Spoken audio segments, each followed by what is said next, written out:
Milan, তোর আইডির নাম কি মিলু?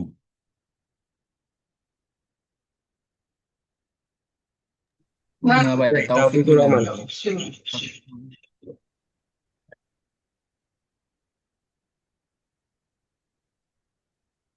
মিলু এটা কে? আমি মনে হয় অফিসিয়াল না। কয়টা আইডি তো?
যাক, প্রায় 58 জন আসছে।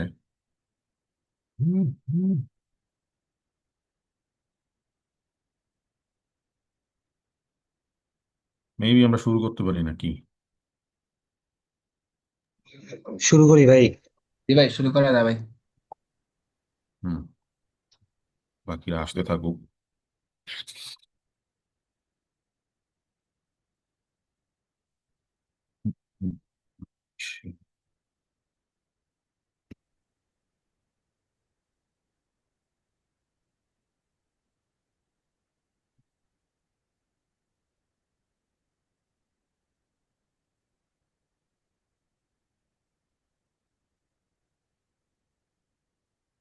ওকে, সো আমরা আজকে ডিসকাস করব how to start research and what to learn first, right?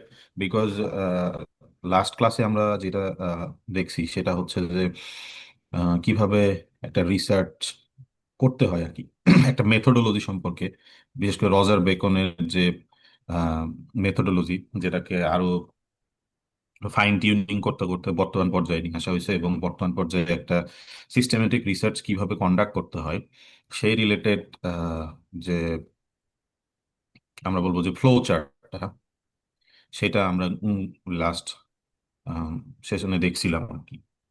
তো তারপরে যে কোশ্চেনটা আসে সেটা হচ্ছে হাউ টু স্টার্ট রিসার্চ। তো আমি যদি এখন রিসার্চে ইন্টারেস্টেড হই এবং রিসার্চ শিখতে চাই, তাহলে আমি কিভাবে শুরু করব, এবং শুরু যখন করব তখন ফার্স্টে কি কি জিনিসগুলো শেখা লাগে, এইটাই তো কোশ্চেন আসে একটা জিনিস শিখতে, রাইট? সো ওইটা সম্পর্কে আজকে আমরা একটু আলোচনা করব।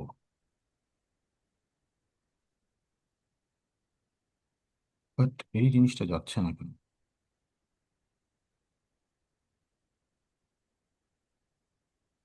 ইয়া, দ্যাটস ইট। সো রজার বেকনের যে প্রসেস, সেই প্রসেসে আমরা দেখছিলাম যে ফার্স্টে একটা কোয়েশ্চেন রেইজ করতে হয়, যেটাকে আমরা বলতেছিলাম যে হচ্ছে research question, the most important part of the research, যেটাতেই আমাদের মূলত মোট এনার্জি প্রায় 60% চলে যাবে, কারণ আমাদের একটা রাইট রিসার্চ কোয়েশ্চেন খুঁজে বের করাটা অনেক টাফ একটা ব্যাপার। সো আমরা যদি সিস্টেমেটিক ওয়েতে একটা রাইট রিসার্চ কোয়েশ্চেন দাঁড় করাইতে পারি, দেন ওইটার এগেনস্টে ইনফরমেশন কালেকশন, একটা হাইপোথিসিস দাঁড় করানো, সেই হাইপোথিসিসটাকে এক্সামাইন করা, এবং সেখান থেকে প্রাপ্ত যে ডেটা সেগুলোকে অ্যানালাইজ করা, এবং অ্যানালাইজ করে জাস্টিফাই করা যে either our hypothesis is working or not. Based on that আমরা আমাদের রেজাল্ট যদি ভেরিফাইড হয়, তাহলে তো আমরা রেজাল্টটাকে হইতেছে পাবলিশ করতে পারি। অর যদি ভেরিফাই না হয়, তাহলে আমাদেরকে আবার এই প্রসেসটাতে ব্যাকে ফিরে যেতে হবে, ব্যাকে ফিরে যেয়ে আমাদের হইতেছে ডেটা আবার নতুন করে হাইপোথিসিসটাকে চিন্তা করতে হবে। সো আমরা আমাদের কি এক্সপেরিমেন্টাল জিনিসপাতি ঠিক করতে পারি, বা আমাদের কোথায় ভুল ছিল, এই জিনিসগুলা হইতেছে ব্যাকে গিয়ে ফিরে দেখা। সো মূলত হচ্ছে এটাই একটা ওভারভিউ রজার বেকনের যে হইতেছে রিসার্চ মেথোডোলজির, সেইটাই। সো আমরা একটা প্র্যাকটিক্যাল উদাহরণ দিয়ে যদি জিনিসটাকে বোঝার চেষ্টা করি, আই গেস যে সেটা আরো বেশি ইজি হবে। সো এইখানে আমরা হইতেছে এর জন্য একটা উদাহরণ, খুবই সিম্পল একটা উদাহরণ চিন্তা করছি, যে যদিও জিনিসটা মেটেরিয়াল সায়েন্সের লোকজন খুব ভালো ধরতে পারবে, বাট থিং ইজ দ্যাট এটা আসলে মানে খুব বেশি কঠিন কিছু না, আসলে সবাই ধরতে পারার কথা। সো কেউ একজন চিন্তা করলো যে সে স্টিল নিয়ে কাজ করবে। সো স্টিল তো আমরা সবাই জানি স্টিল হইতেছে মোস্টলি ইউজড মেটেরিয়াল ওয়ার্ল্ডে। ইভেন স্টিলকে চিন্তা করা হয় যে যে দেশ সে স্টিল ম্যানুফ্যাকচারিং যত উন্নত, এবং যারা সব থেকে বেশি ওয়ার্ল্ডের স্টিলকে কনজিউম করে, তারাই সব থেকে ধনী, এবং এটাই সত্য কথা। সো কেউ চিন্তা করলো যে এত বড় একটা জিনিস, সো তাহলে আমরা স্টিল নিয়ে কাজ করতেই পারি। আচ্ছা, কাজ করতে গিয়ে সে ফার্স্টে রিসার্চ করার জন্য শুরু করলো, এবং ব্যাকগ্রাউন্ডে পড়াশোনা শুরু করলো যে স্টিল কি, কিভাবে কি হয়। সো ও ও যখন দেখলো যে এটা অনেক বেশি ইম্পর্টেন্ট একটা জিনিস, তো এটা নিয়ে আসলে রিসার্চ করা যায়, এবং সে তখন একটা রিসার্চ কোশ্চেন খুঁজে বের করলো। কিভাবে? এবং কোশ্চেনটা কি, যে how to increase strength of steel. So basically সে যখন স্টিল নিয়ে পড়াশোনা করতেছিল, সে দেখলো যে স্টিল হচ্ছে মূলত আয়রন এবং কার্বনের একটা অ্যালয়। সো যখন আমরা র আয়রন, যেটা অনেক বেশি সফট, পিগ আয়রন বলি আমরা, সেটা অনেক বেশি সফট হয়, যার কারণে দেখা যায় যে সেটার স্ট্রেংথ কম থাকে। সো আমরা যখন কোন একটা স্ট্রাকচারাল কম্পোনেন্টে স্টিলের ইউজ করব, সো সেই ক্ষেত্রে তার স্ট্রেংথ থাকাটা খুব বেশি জরুরি। সে যদি অনেক বেশি ম্যালিয়েবল হয়, তাহলে স্ট্রাকচারটা অনেক বেশি ভালনারেবল হবে। সো বুঝতেই পারতেছি আমরা যে জিনিসটা খুব বেশি সাস্টেইনেবল হবে না। দ্যাটস ওয়াই আমরা হইতেছে চাচ্ছিলাম যে র আয়রনের পরিবর্তে আমরা স্টিল ইউজ করব। সো স্টিলের স্ট্রেংথ কিভাবে বাড়ানো যায়, সে পড়াশোনা করে দেখছে যে আচ্ছা, এর মধ্যে কার্বন যদি আমরা কোনোভাবে ইনকর্পোরেট করতে পারি, তো কার্বন ইনকর্পোরেট করলে দেখা যায় যে জিনিসটার স্ট্রেংথ বাড়ে। সো তার ফার্স্ট রিসার্চ কোশ্চেন ছিল how to increase the strength of a steel. Secondly সে পড়াশোনা করে দেখলো যে আমরা যেটা সেকেন্ড দেখছিলাম, যে কালেক্ট ইনফরমেশন বাই ইনভেস্টিগেশন আর আদার মেথড। সো ইনভেস্টিগেশন এবং আদার মেথডের মাধ্যমে সে পড়াশোনা করার মধ্যে দিয়ে জানতে পারলো যে কার্বন যদি আয়রনের মধ্যে ইনকর্পোরেট করা যায়, তাইলে যে স্টিলটা তৈরি হয় এটা হইতেছে স্টিলটার স্ট্রেংথ বাড়ে। সো সে খুবই এক্সাইটেড, ইয়া আমি একটা অনেক ভালো কিছু করে ফেলছি। আমি হইতেছে অনেক মানে আয়রনের হইতেছে একটা বিশাল বড় প্রবলেম ছিল যে সে অনেক বেশি মানে ম্যালিয়েবল, তো সেটা আমি স্ট্রেংথ বাড়াইতে পারছি। But the thing is that সে আরেকটা জিনিস দেখছে যে কোল্ড ওয়ার্কিং করলেও জিনিসটার স্ট্রেংথ বাড়ে। সো সে এই জিনিসটা পাওয়ার পরে এক্সাইটমেন্টে সে হইতেছে তার হাইপোথিসিসটা রেডি করছে। তার হাইপোথিসিসটা কি হলো যে increasing carbon percentage as much as possible and do cold working. তার হাইপোথিসিসটা এরকম ছিল যে আমি হইতেছে আমার যতখানি ইচ্ছা আমি কার্বনের মধ্যে পার্সেন্টেজ, মানে আয়রনের মধ্যে কার্বন পার্সেন্ট ঢুকাতে থাকবো।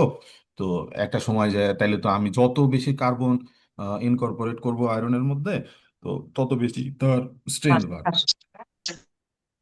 এবং যত বেশি আমরা কোল্ড ওয়ার্কিং করব, তো তত বেশি তার স্ট্রেংথ পাবে। সো দুইটা যদি আমি কন্টিনিউয়াস সাইমultaneously করতে থাকি, তাইলে আমি একটা অনেক হাই স্ট্রেংথের একটা স্টিল পাবো। এইটা ছিল তার হাইপোথিসিস। ওকে। সো এই হাইপোথিসিসের এগেইনস্টে সে যখন হইতেছে একটা স্টিল বানাইলো, এবং স্টিল বানানোর পরে মানে লাইক একটা স্টিল স্যাম্পল, একটা বার বানানোর পরে সে কি করলো, ইউনিভার্সাল টেস্টিং মেশিনের কাছে গেল এবং যে সেটা টেনজাইল টেস্টিং করলো। So these are টেনজাইল testing, I think এখানে যারা ম্যাটেরিয়াল ব্যাকগ্রাউন্ডের আছে, even material, not only material, mechanical or other, তারা হচ্ছে জিনিসটার সাথে খুবই বেশি ফ্যামিলিয়ার যে টেনজাইল টেস্টিং এ কি করা হয়, যে একটা জিনিসকে টান দেয়া হয় সোজা কথা টেনজাইল দিকে। সো টান দিলে যেটা হয় যে তার স্ট্রেংথ মেজার করা হয়, দ্যাটস ইট। সো যখন সে টেনজাইল টেস্টিং করলো, সে দেখলো যে হইতেছে আহ, এবং তার হার্ডনেস টেস্ট করলো, এবং এই দুইটা জিনিস থেকে সে দেখলো যে মেটেরিয়ালটার আসলেই হার্ডনেস অনেক ইনক্রিজ করছে। বাট সে যখন আরেকটা জিনিস খেয়াল করলো অ্যাট এ টাইম, তো ফার্স্টে হইতেছে সে কি করলো, এক্সামাইন করার পরে সে এখন ডেটা অ্যানালাইজ করতেছে। কোন স্টেজে আছে? ডেটা অ্যানালাইজের স্টেজে আছে। সো যখন সে ডেটা অ্যানালাইজ করলো, সে খেয়াল করলো দিস স্টেজ, যে increasing hardness increases brittleness also, which decreases strength. So যখন সে দেখলো যে হইতেছে মেটেরিয়ালটা হার্ডনেস বাড়তেছে, সাথে সাথে তার ব্রিটেলনেসও বাড়তেছে, সো সে চাইলেই আর কোল্ড ওয়ার্কিং করতে পারতেছে না। তো তার মানে কি, আলটিমেটলি তার হইতেছে যে স্ট্রেংথ পাওয়ার কথা থিওরিটিক্যালি, সে কিন্তু সেটা পাচ্ছে না। তো তার মানে কি, সে যখন এখানে এসে ডিসিশন মেক করতেছে যে সে তার হাইপোথিসিসটা রাইট ছিল কিনা, তো তখন সে দেখলো যে তার স্ট্রেংথ রিডিউস করছে। সো এখন কাজ কি? এখন আমাদের কাজ হচ্ছে আমাদেরকে আবার ফিরে যেতে হবে কোথায়, এই স্টেপ ফোরে যা দেখতে হবে যে আমরা কি ভুল করতেছি, রাইট?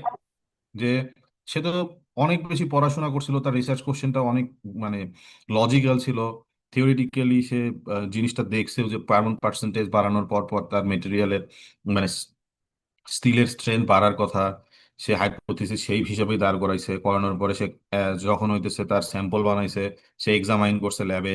এক্সামাইন করার পরে দেখছে যে ইনক্রিজিং হার্ডনেস, হার্ডনেস ঠিকই ইনক্রিজ করতেছে, বাট সাথে সাথে ব্রিটেলনেস নামে একটা জিনিস আছে যেটাও বাড়তেছে, যার কারণে তার স্ট্রেংথটা কমে যাচ্ছে সেইখানে। তো সো ম্যাটেরিয়ালটা অনেক বেশি আরো আরো বেশি মানে ভার্নালেবল হচ্ছে। তো এই প্রবলেমের সলিউশন আসলে কি? তার মানে তার হাইপোথিসিসটা রং। সো তখন তার রিসার্চের পার্ট হচ্ছে সে তখন ব্যাক করছে আবার এই নাম্বার 4-এ। পরে ব্যাক করার পরে সে তখন চিন্তা করতেছে আমার এখানে কিছু একটা চেঞ্জ করতে হবে, লাইক আমার হাইপোথিসিসের মধ্যে কোথাও একটা ঝামেলা আছে। সো আমার এক্সামাইন মানে আমার ল্যাব টেস্টে কিছু একটা করতে হবে, বা আমার পড়াশোনার সাথে আরো বেশি পড়াশোনা করে জিনিসটাকে সলভ করতে হবে। সো তখন সে কি করছে, সে দেখছে যে পার্সেন্টেজ অফ কার্বন আমি যদি ইনডিফিনিটলি বাড়াই, মানে ইনফিনিটলি বাড়াই, তাইলে জিনিসটা আসলে কাজ করে না।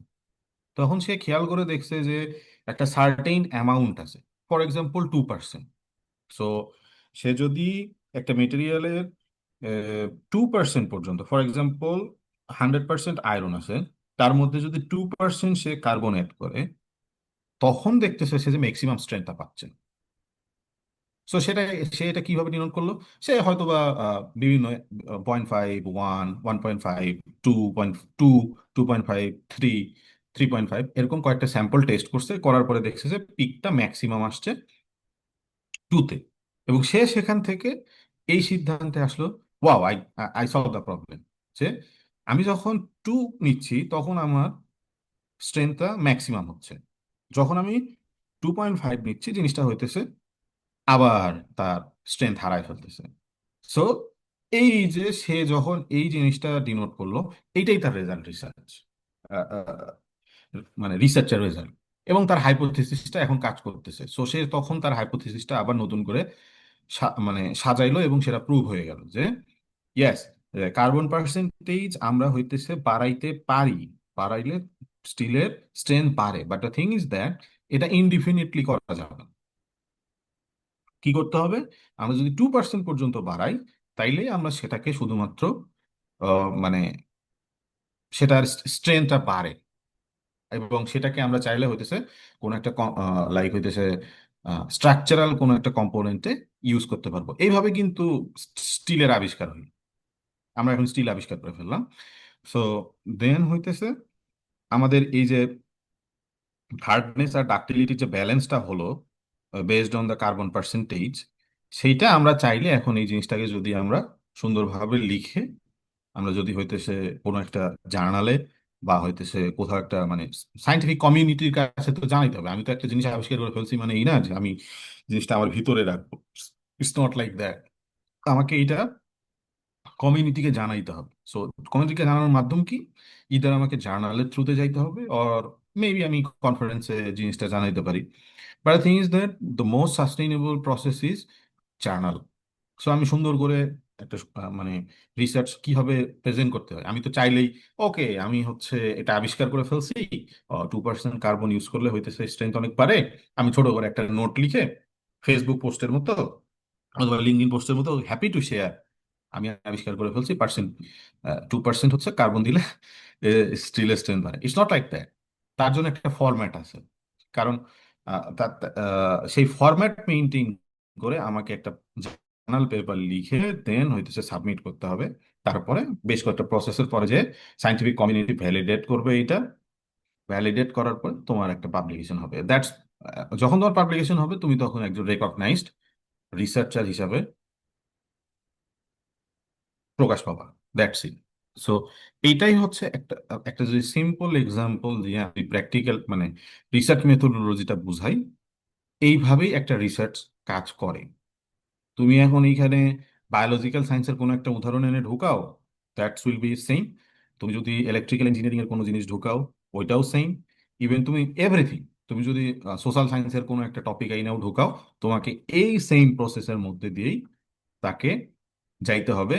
এবং সে যদি সেই জিনিসটাকে মানে সাইন্টিফিক কমিউনিটিতে পাবলিশ করতে চায়, তাকেও ওই সেম প্রসেস ফলো করে দেন হইতেছে আসতে হবে। আদারওয়াইজ তুমি যদি ওই যে যেরকম আমি বললাম যে ঠিক আছে আমি আবিষ্কার করে ফেলছি, ফার্স্ট অফ অল তুমি ধরো হইতেছে একটা রিসার্চ কোশ্চেন এখানে তুলছো, এখানে আইসা সেই জিনিসটা ভ্যালিডেট হয়েছে, সামহাউ ভ্যালিডেট হয়েছে। বাট তুমি এই যে এখানে যে এক্সপেরিমেন্ট কন্ডাক্ট করছো, এই এক্সপেরিমেন্ট রিলেটেড তোমার কাছে কোনো ডেটা নাই। ধরো যে তুমি যখন সেট আপ দাঁড় করাইছো সবগুলো র্যান্ডমলি, এরকম কিন্তু হয় যে আমি অনেকগুলা র্যান্ডমলি ডেটা ফিক্স করে একটা মানে একটা জিনিস আমার রিসার্চ প্রবলেম জানা ছিল, আমি হইতেছে এইটা মিশাইছি এত গ্রাম, ওইটা মিশাইছি তত গ্রাম, মেশানোর পরে ধাপ করে দেখলাম যখন রেজাল্ট আসছে আমার রেজাল্টটা মিলে গেছে, আমার হাইপোথিসিসটা ভ্যালিডেটেড। বাট কি হয়েছে? আমরা হইতেছে ওর যে ওইটা বানানোর জন্য যে আমাদের রেসিপি ছিল, যে আমাদের যে ফর্মুলা ছিল, ওইগুলো আমরা ডিনোট মানে আমরা নোট করি নাই।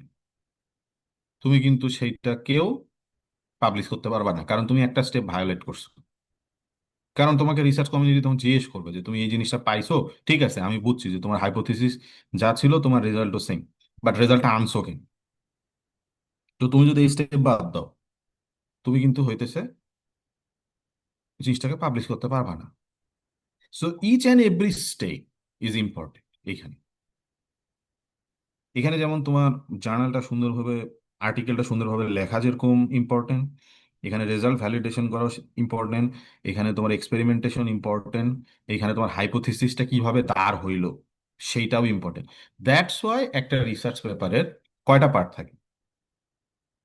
বেসিকলি একটা রিসার্চ পেপারের মোরলেস আমরা যদি বলি, ফার্স্টে থাকে ইন্ট্রোডাকশন, যেটা তোমার কি দাঁড় করায়, হাইপোথিসিস।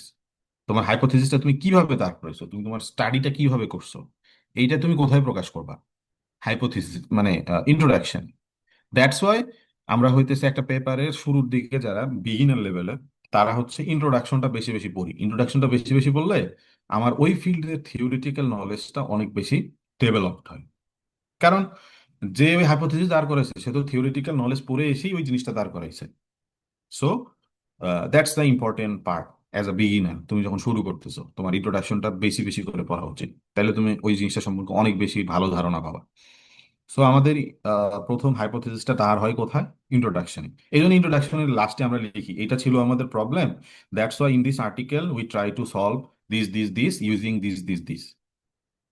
তুই প্রত্যেকটা ইন্ট্রোডাকশনের লাস্ট সেকশন দেখবা যে ওটা শুরুই হয় ইন দিস আর্টিকেল বা ইন দিস রিসার্চ আমরা এটা করছি।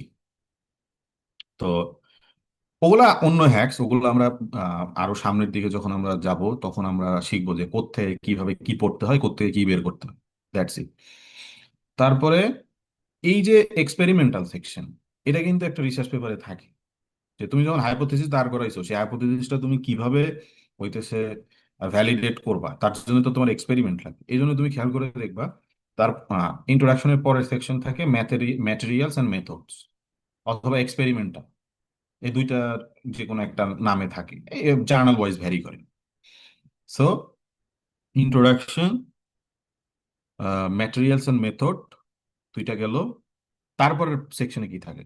তারপরের সেকশনে থাকে এই যে এটা হচ্ছে রেজাল্ট, এইটা থাকে, and discussion. So most of the জার্নালে দেখা যায় যে রেজাল্ট অ্যান্ড ডিসকাশন একই সাথে আসে, কারণ দুইটা আলাদা করে লিখলে আবার রিডারদের জন্য খুব বেশি মানে জিনিসটা ফিজিবল হয় না।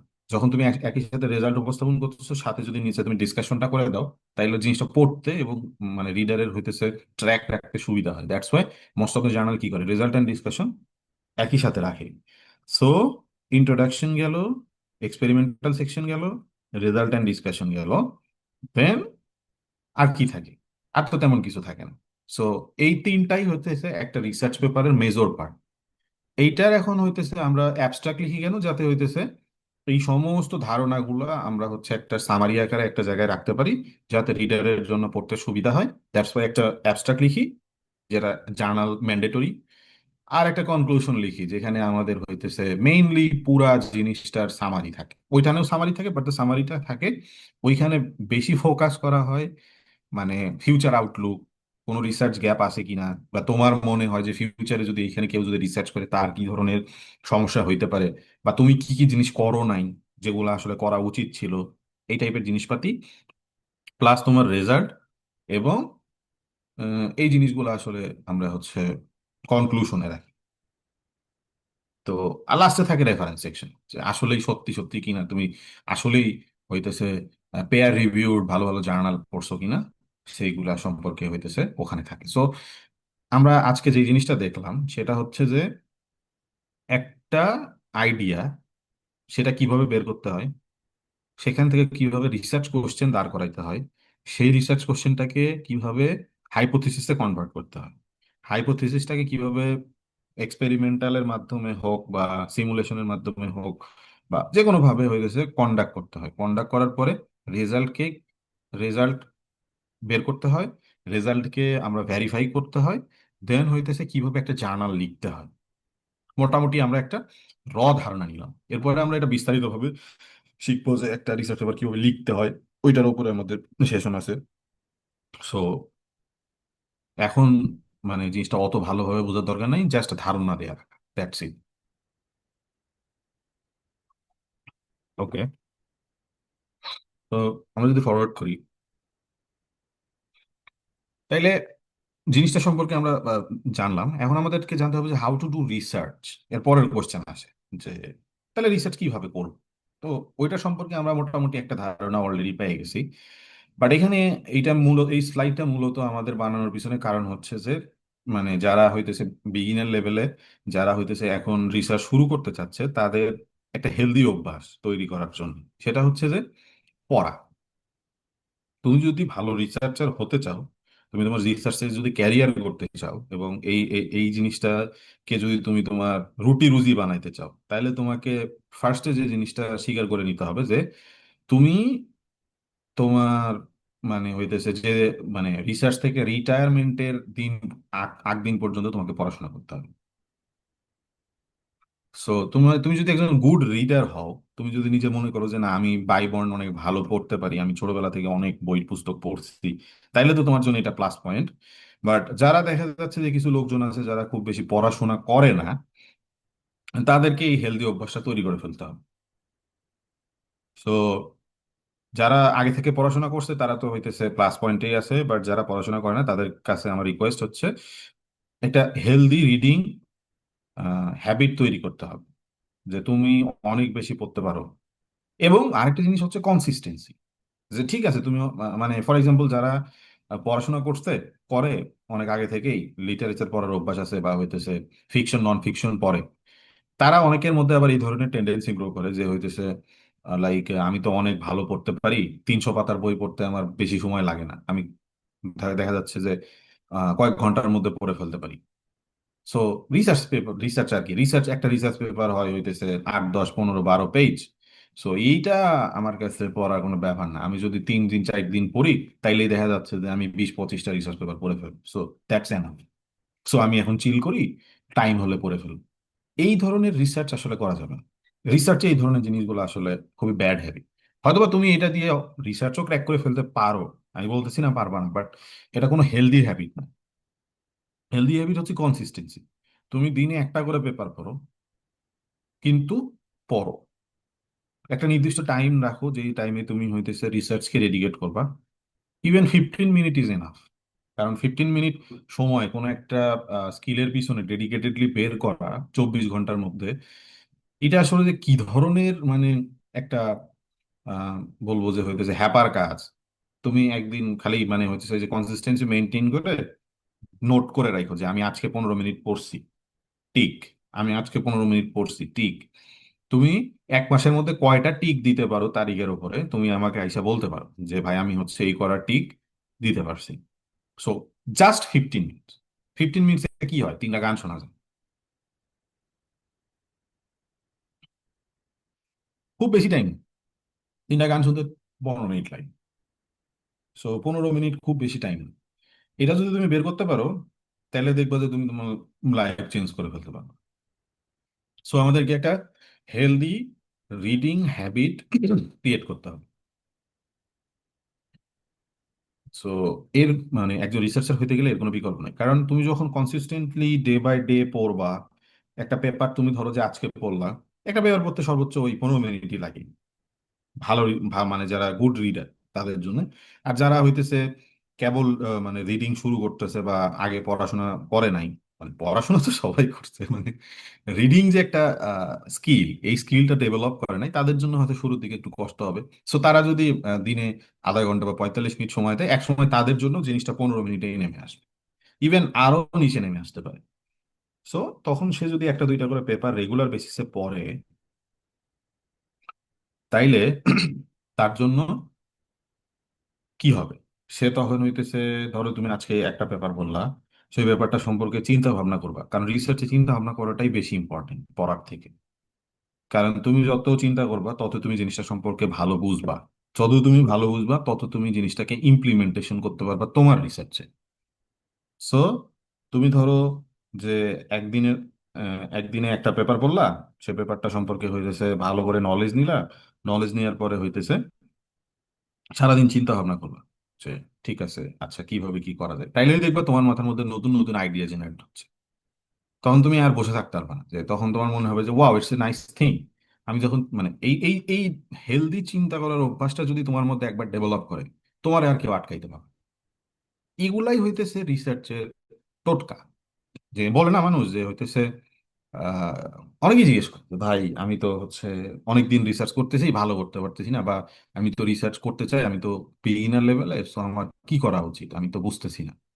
সো ওইটাই, যেমন কতদিন একজন আমাকে একজন প্রশ্ন করছিল, ভাই 8টা থেকে ক্লাস শুরু হলে রিসার্চ করবো কখন। সো তার জন্য এই জিনিসটা হইতে পারে যে সে হয়তোবা দেখা যাচ্ছে যে দিনের কোনো একটা সময়, ফর এক্সাম্পল সে ফজরের নামাজ পড়ার পরে একটা রিসার্চ পেপার পড়ে ফেলল। তো তারপরে কি সে সারাদিন কোনো না কোনো জায়গায় এঙ্গেজ থাকবে, প্রত্যেকটা জায়গার মধ্যে কি চিন্তা করার জন্য কি আলাদা করে তোমার হইতেছে আহ জায়গা লাগে, মানে আলাদা কোনো জায়গায় যা বসা লাগে, ইটস নট লাইক দ্যাট। তুমি সারাদিন অনেক কিছুই করো, তুমি খাইতেছো, তুমি চা খাইতেছো, বন্ধু বান্ধব আড্ডা দিচ্ছে, তুমি চিন্তা করতেছো, দেখবা তোমার মাথার মধ্যে ব্রিলিয়েন্ট ব্রিলিয়েন্ট সব আইডিয়া চলে আসতেছে। কারণ কি? কারণ তুমি ব্যাকগ্রাউন্ডে কিছু পড়াশোনা করে আসছো। আর তোমার মাথার মধ্যে যদি কোনো পড়াশোনাই না থাকে, তুমি যদি ব্যাকগ্রাউন্ড কোনো স্টাডিই না থাকে, তোমার মাথার মধ্যে জিন্দেগিতেও কোনো মানে আসবে না। এটা হয় না, এটা প্রসেস, ন্যাচারাল প্রসেস। আরেকটা জিনিস হচ্ছে, এটা তো সাইন্টিফিক্যালি প্রুভেন যে কেউ যে জিনিসটা হইতেছে নিয়ে বেশি চিন্তা ভাবনা করে বেশি চায়, সে সেটাতে সফল হয়। সো রিসার্চে সফল হওয়ার মূল মন্ত্রই হচ্ছে বেশি বেশি পড়া, বেশি বেশি চিন্তা করা। সো বেশি পড়বা, বেশি চিন্তা করবা, তুমি তোমার রিসার্চে তোমার প্রবলেম সলভের জন্য জিনিসটাকে ইমপ্লিমেন্টেশন করতে পারবা। So that's very very important. That's why এই ছোট্ট স্লাইডে যে কিছুই নাই, আমি এত বেশি বক বক করলাম। কারণ এই একটা হেলদি অভ্যাসই তোমাকে একজন ভালো রিসার্চার করে তুলতে পারবে, এবং তোমার লাইফ চেঞ্জ করে দিতে, ক্যারিয়ার চেঞ্জ করে দিতে পারবে দিতেই। কারণ তুমি একটা এমন একটা আইডিয়া বের করলা, বের করার পরে তুমি অন্টারপ্রেনার হলা, তোমার কোম্পানি ইউনিকর্ন হয়ে গেল, হইতেই পারে, হু নোস। ও, ভালো কথা, ইউনিকর্ন হওয়ার পরে আমাকে আবার ভুলে যাও না, দেখো আর কি। এনিওয়ে, তারপরে হইতেছে রিসার্চের যে ওয়ার্ক ফ্লো, এই ওয়ার্কফ্লোটা কেমন হয়, এটা অলরেডি আমি হইতেছে অনেকখানি ডিসকাস করে ফেলছি, অনেক আইডিয়া পাইছি। তারপরে যদি আমরা স্ট্রাকচার্ড ওয়েতে জিনিসটা দেখি, তাহলে আমাদের মাথার মধ্যে জিনিসটা আরো ভালোভাবে গেঁথে যাবে, এবং দ্যাটস ইম্পর্টেন্ট। সেটা হচ্ছে, যদি আমরা স্ট্রাকচার্ড ওয়েতে বলি, ফার্স্ট অফ অল আমাদেরকে যেটা করতে হবে, সিলেক্টিং দ্য রিসার্চ এরিয়া। আমি রিসার্চ করব ভাই, ঠিক আছে, কর। তাইলে তখন তো সেকেন্ড যে কোয়েশ্চেনটা মাথায় আসে, তাহলে কেমনে রিসার্চ করবো সেটাও আজকে শিখলাম। ঠিক আছে, তাহলে ভাই আমি শুরু করতেছি, কর। তারপরে যায় তুমি যাবা আটকায়, ভাই আমি তো হইতেছে বুঝতেছি না যে আমি কোথায় রিসার্চ করব, কি রিসার্চ করব। তখন আমি যদি বলি যে আচ্ছা তুই ম্যাটেরিয়াল সায়েন্সে পড়োস, তো তাহলে তুই ম্যাটেরিয়াল সায়েন্সে রিসার্চ কর। এটা কি সম্ভব? কারণ ম্যাটেরিয়াল সায়েন্স হচ্ছে একটা ওশেন, এর মধ্যে সেভারাল টপিক আছে যেখানে রিসার্চ করা পসিবল। সো ব্রড যে চারটা ম্যাটেরিয়াল ক্লাসিফিকেশন আছে, কি কি? মেটাল, গ্লাস,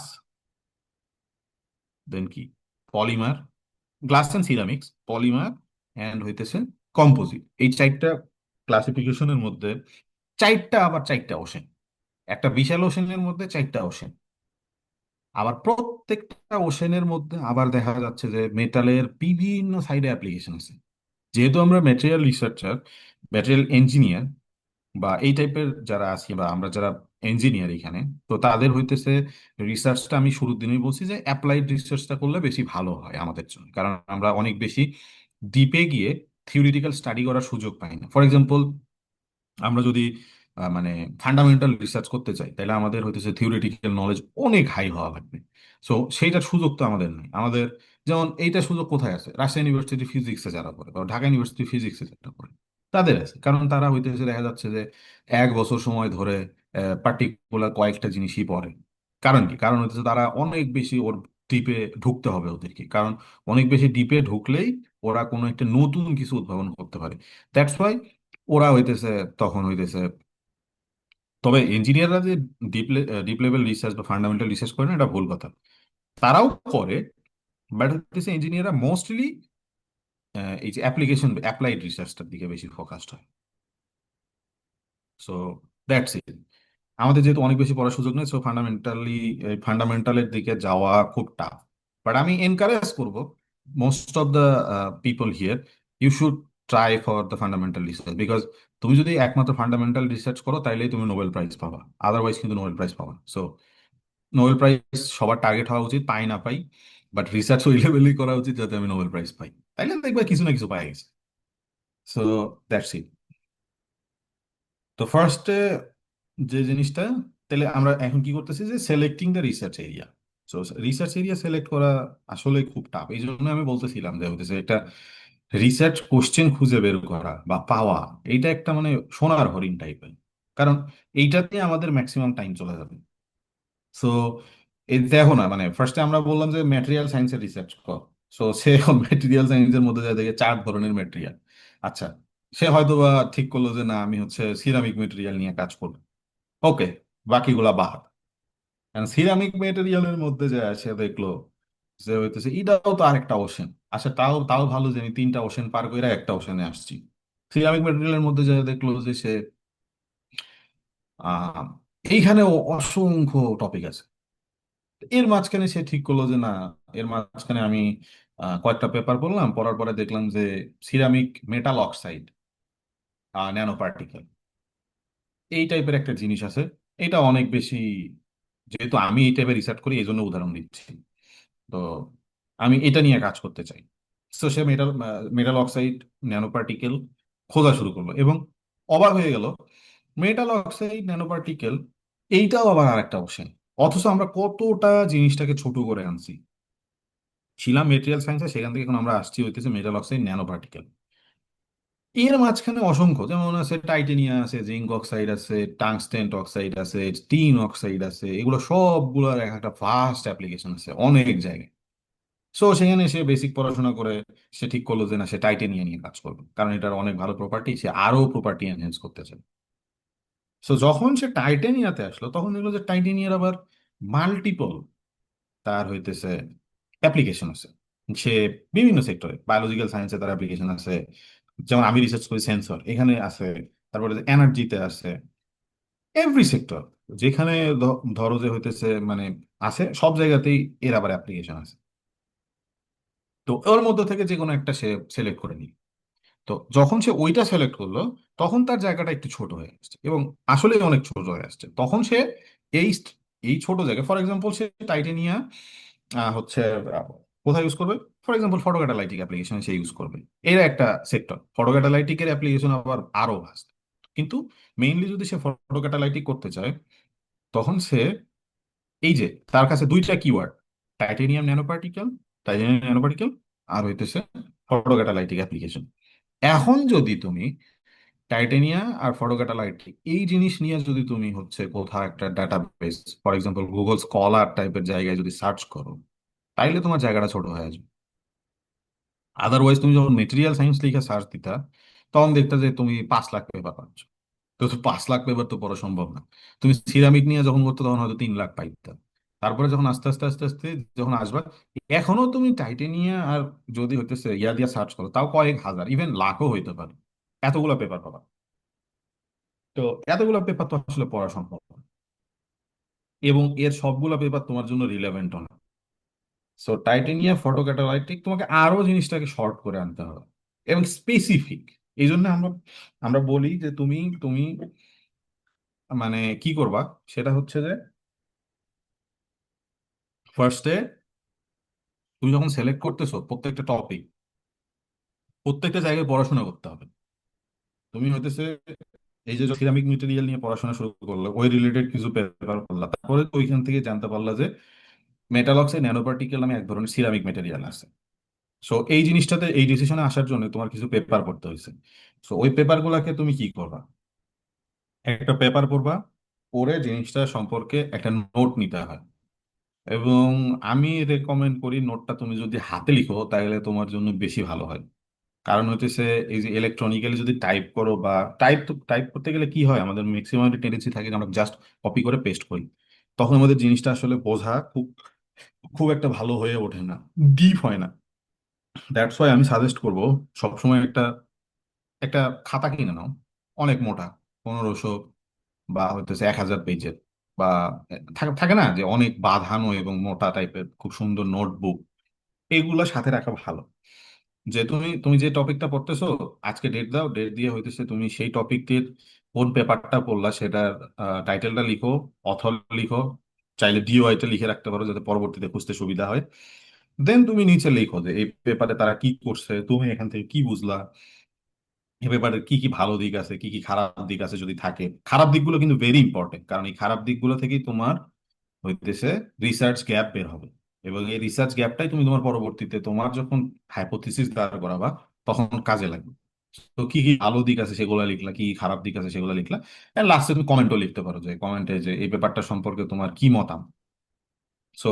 কন্টিনিউয়াসলি যখন পড়তেছো এই জিনিসগুলো কিন্তু তোমার একটা ডেটাবেস হিসেবে কাজ করতেছে। সো তুমি এই জিনিসগুলোকে নট অনলি এখনই শুধু কাজে লাগাইতে পারবা, এরপরে কিছুদিন যাওয়ার পরে দেখবা যে তোমার প্রায় 50-60 পেজ বা এরকম একটা ডেটাবেস তৈরি হয়েছে।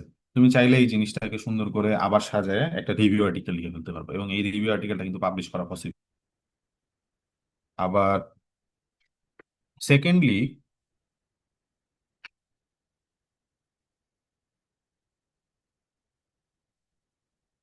আমাকে কি শোনা যাচ্ছে? জি ভাই, শোনা যাইতেছে।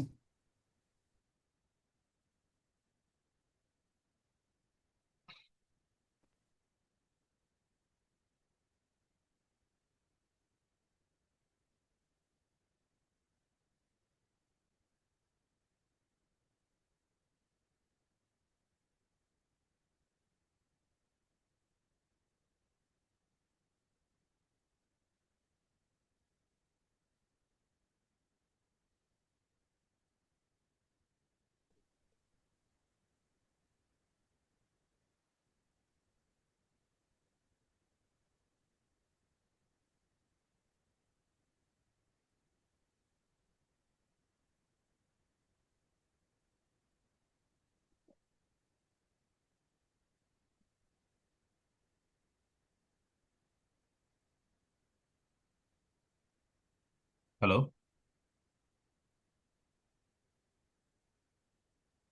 হ্যালো? হ্যাঁ ভাই, শোনা যাইতেছে ভাই। শোনা যাচ্ছে। ওকে, ওই যে আমার হেডফোনের আবার চার্জ শেষ হয়ে গেছে।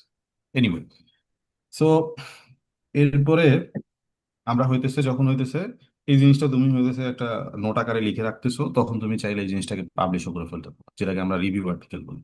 আবার এট এ টাইম তুমি এই সমস্ত ডেটাকে তোমার যখন ওই যে হাইপোথেসিস দাঁড় করাইতে হবে, তোমার যখন ইন্ট্রোডাকশন সেকশন লিখতে হবে, বা তোমার যখন হইতেছে রিসার্চ রেজাল্ট অ্যান্ড ডিসকাশনে কোনো একটা জিনিসকে জাস্টিফাই করার জন্য মানুষের কথা টাইনে আনতে হবে অলরেডি পাবলিশ পেপার থেকে, তুমি তখন এই জিনিসগুলোকে কাজে লাগাইতে পারো। সো স্ট্রাকচার্ড ওয়েতে রিসার্চ করতে গেলে তোমার একটা নোটবুক থাকতে হবে, এবং এই নোটবুকে তোমার হইতেছে এই জিনিসগুলো থাকতে হবে যে এই পেপারের কি কি ভালো ব্যাপার আছে, তারা কি কি করছে এই পেপারে, কি কি খারাপ দিক আছে, আর হইতেছে কি কি তুমি সেখানে কমেন্ট লিখতে পারো যে আমি চাইলে এই জিনিসগুলো করতে পারি, সো আমি আমার হাইপোথিসিস এইগুলো ইউজ করতে পারবো। তো যখন তুমি তোমার ওই পেপারটা রেগুলার বেসিসে উল্টায় উল্টায় পাতা দেখবা, তুমি কমেন্ট গুলো পড়ে দেখবা যে এখান থেকে তুমি কি নিতে পারো বা কি করতে পারো, দেন দেখবা যে তোমার লাইফটা অনেক বেশি ইজি হয়ে গেছে। আদারওয়াইজ তুমি যদি হইতেছে জিনিসটাকে হইতেছে অনেক বেশি হইতেছে করো, যে খালি পড়েই যাচ্ছ, তোমার কোনো ট্র্যাক নাই, তুমি কোথাও কিছু লিখে রাখো নি, আমি ড্যাম শিওর তুমি কিছুই বুঝবা না। 3 দিন 4 দিন 5 দিন পর পড়বা, 6 দিনে এসে বলবা যে আমার আর রিসার্চ ভালো লাগে না, রিসার্চ আমারে দিয়া হবে না, এটা আমার জায়গা না। তারপরে তুমি হইতেছে হয়ে যাবা, চিল করবা, দ্যাটস ইট, তোমার ক্যারিয়ার ওখানে শেষ। এই জন্য আমি বলবো যে এই জিনিসটা লিস্ট ফলো করো, তাইলে তুমি তুমি দেখবে যে মজা পাচ্ছ, তোমার রিসার্চ অনেক স্ট্রাকচার্ড হচ্ছে। আর তুমি যদি একজন ভালো রিসার্চার হইতে পারো, তাহলে তোমার জন্য মানে অনেকগুলা ডোর ওপেন হবে সামনে, এবং তুমি অনেক ভালো কিছু করতে পারবা। নট অনলি খালি হইতেছে তুমি মনে করো যে একটা ভালো স্কলারশিপ নিয়ে এখানে আসতে পারো, it's not like that, it will set your career. So that's why it's very important to learn research in a structured way. Okay, so then হইতেছে আমরা যখন ওই টপিকটা সিলেক্ট করে ফেললাম, আমরা হচ্ছে লিটারেচার রিভিউ করতেছি, এটাকে আমরা বলি লিটারেচার রিভিউ। ওই পার্টিকুলার টপিকের উপরে আমরা হইতেছে অনেক ভালো ভালো পেপার যেগুলো আছে, বিশেষ করে আমি শেখাবো যে হইতেছে কোন জার্নাল গুলা ভালো, সেই জার্নাল মানে Q1 Q2 Q3 Q4 এরকম জার্নালের ক্যাটাগরি আছে, এগুলো কি জিনিস কেমনে এগুলা হয়। সো আমরা নর্মালি হইতেছে যখন লিটারেচার রিভিউ করব, তখন আমাদের উচিত সবসময় ভালো জায়গা থেকে পেপার গুলাকে পড়া। কারণ হইতেছে যত তুমি নিচের দিকে তোমার ডাউনগ্রেড করবা, তখন তোমার পেপারের কোয়ালিটি বা কাজের কোয়ালিটি খুব বেশি ভালো থাকে না। বাট অনেক সময় আমাদের দেখা যাচ্ছে যে এমন একটা টপিকে কাজ হচ্ছে যে টপিকের মানে খুব বেশি ভালো কাজ হয় নাই, তো সেই ক্ষেত্রে দেখা যাবে যে Q1 গ্রেডের পেপার খুব বেশি তুমি পাবা না, সেক্ষেত্রে তোমার Q2 Q3 ইউজ করা যেতে পারে। বাট ওইটা ওয়েল স্ট্যাবলিশড কোনো একটা সেক্টরে তুমি রিসার্চ করতেছো, সেই ক্ষেত্রে তোমার অবশ্যই প্রায়োরিটি দেওয়া উচিত তুমি Q1 লেভেলের কিছু জার্নাল থেকে আর্টিকেল পড়ো। কারণ হইতেছে এগুলা Q1 লেভেলের জার্নাল গুলা তাদের যে হইতেছে কোয়ালিটি, এটা সবসময় মেনটেন করার ট্রাই করে। দ্যাটস ওয়াই ওই পেপারগুলো অথেন্টিক। তুমি এমন অসংখ্য পেপার পাবা অনলাইনে, তুমি যদি হতেছে এই ক্লাসিফিকেশনটা না জানো, Q one, Q two, Q 3, Q 4, এটা যদি না যাই না তুমি যদি পড়ো, অসংখ্য পেপার পাবা যে সমস্ত পেপারগুলো তুমি যদি ওরা যা বলছে ওইটাই যদি তুমি ডিরেক্টলি ল্যাবে হইতেছে ইমপ্লিমেন্ট করো, তুমি রেজাল্ট পাবা না।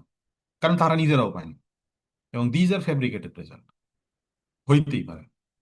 কারণ এমন ভাবে চুরি করছে যে হইতেছে, মানে এটা আসলে ধরা খুব টাফ। কারণ কার এত ঠেকা পড়ছে যে রেগুলার কয়েক লাখ পেপার পাবলিশ হচ্ছে, কয়েক হাজার পেপার পাবলিশ হচ্ছে। সো এটা তো আসলে পসিবল না। এই জন্য আমাদের অনেকেই আছে, যেমন যারা থিসিস করতে যায়, কোন একটা নির্দিষ্ট পেপারকে ফলো করে কাজ করে, দেখা যায় যে ঠিকই হচ্ছে সে তারা সেম পেপারে যা বলছে ওইভাবেই প্রথম তাদের যে স্যাম্পল ওইটাকে রেপ্লিকেট করছে, বাট পেপারের রেজাল্টের সাথে তার রেজাল্ট মিলতেছে না। মিলবে কেন? কারণ তারা নিজেরাই তো রেজাল্ট ফেব্রিকেট করছে। That's why it's very important যে তুমি কোথা থেকে নিচ্ছ। এই জন্য কিন্তু হইতেছে ব্র্যান্ড ভ্যালু একটা জিনিস আছে, যেটা আমাদের প্র্যাকটিক্যাল লাইফেও অনেকে কাজে লাগাইছে। আচ্ছা আচ্ছা, অমুক ব্র্যান্ডের প্রোডাক্ট ভালো, সো অমুক ব্র্যান্ড থেকে কিনি। সো এই ক্লাসিফিকেশন যেটা Q1, Q2, এটা হচ্ছে জার্নালের ব্র্যান্ড। সো তুমি কোন ব্র্যান্ড থেকে কিনতেছো এবং কেন কিনতেছো সেটা আই গেস এখন ভালো বুঝতে পারবে আর কি। সো লিটারেচার রিভিউয়ের সময় এই জিনিসটা মাথায় রাখতে হবে। এবং সামনে আমরা অবশ্যই দেখবো যে হতেছে কিভাবে একটা জার্নাল Q1, Q2, Q3 এবং Q4 হয়, এবং কোন এগুলো চেনার উপায় কি, এগুলো সব সম্পর্কে আমরা সামনে জানবো।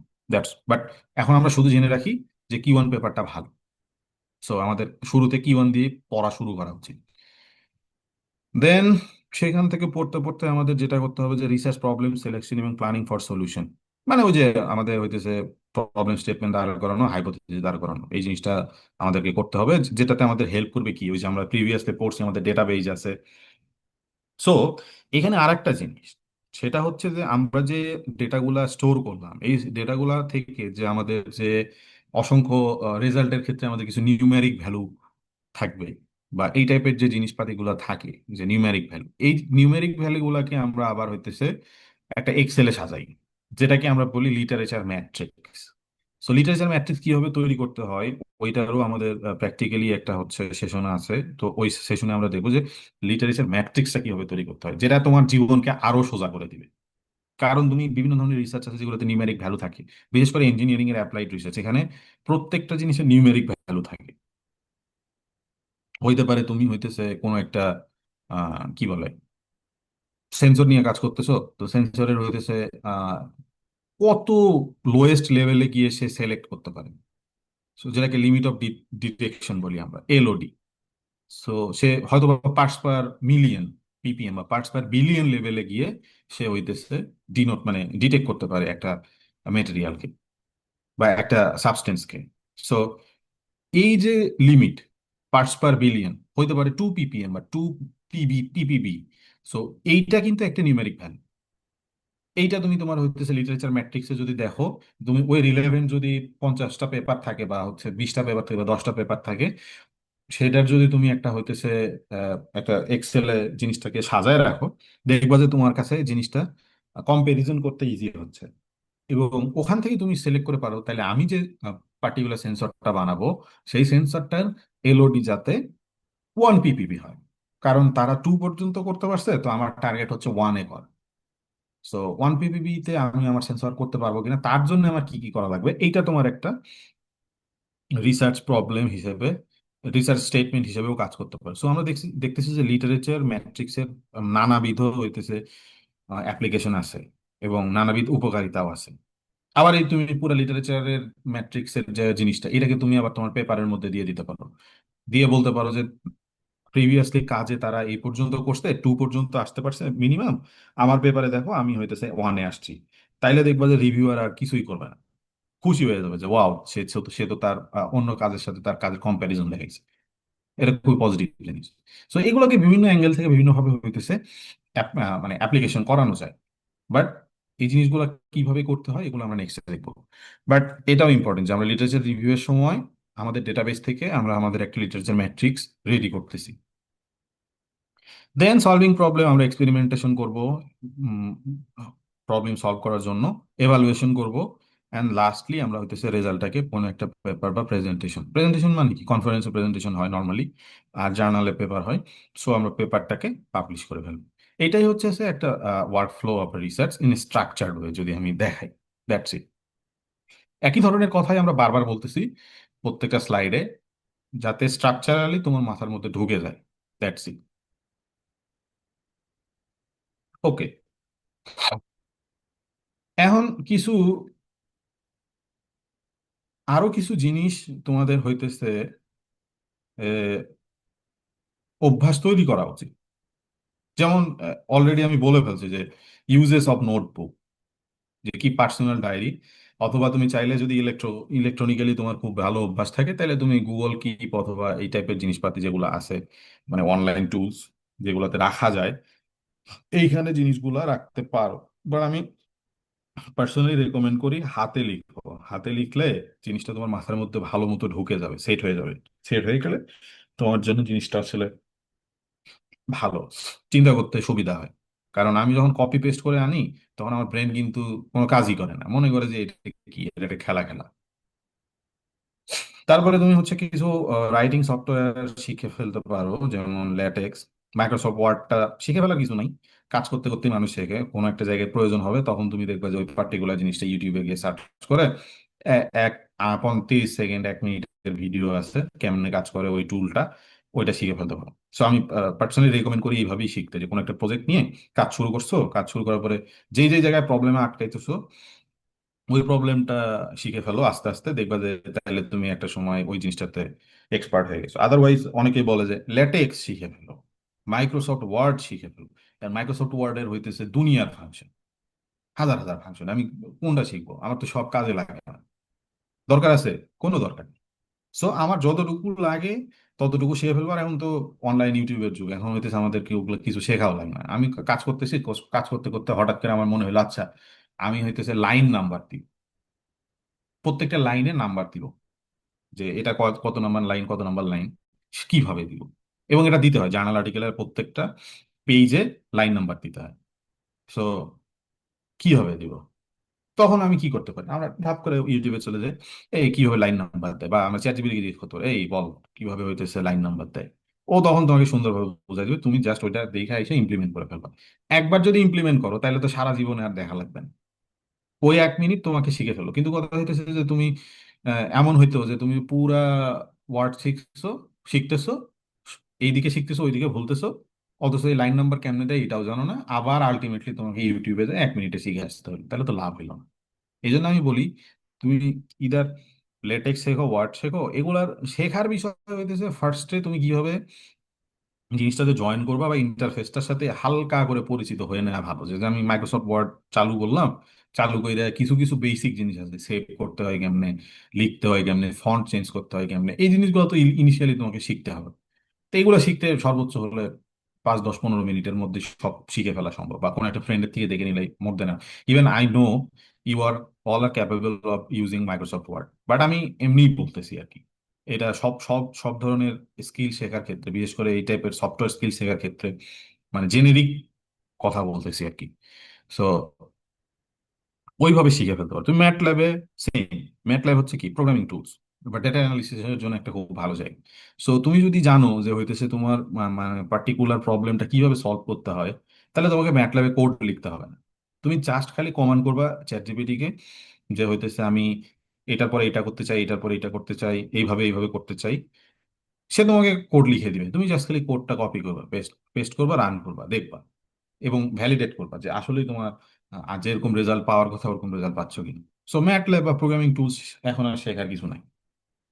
এইভাবে এইভাবে কাজ করতে করতে একটা সময় যখন তুমি কন্টিনিউয়াসলি জিনিসটার সাথে কাজ করতে করতে ফ্যামিলিয়ার হয়ে যাবে, দেখবা যে হইতেছে এরকম, তখন কিন্তু তোমার আর খুব বেশি প্যারা খাওয়ার কথা না।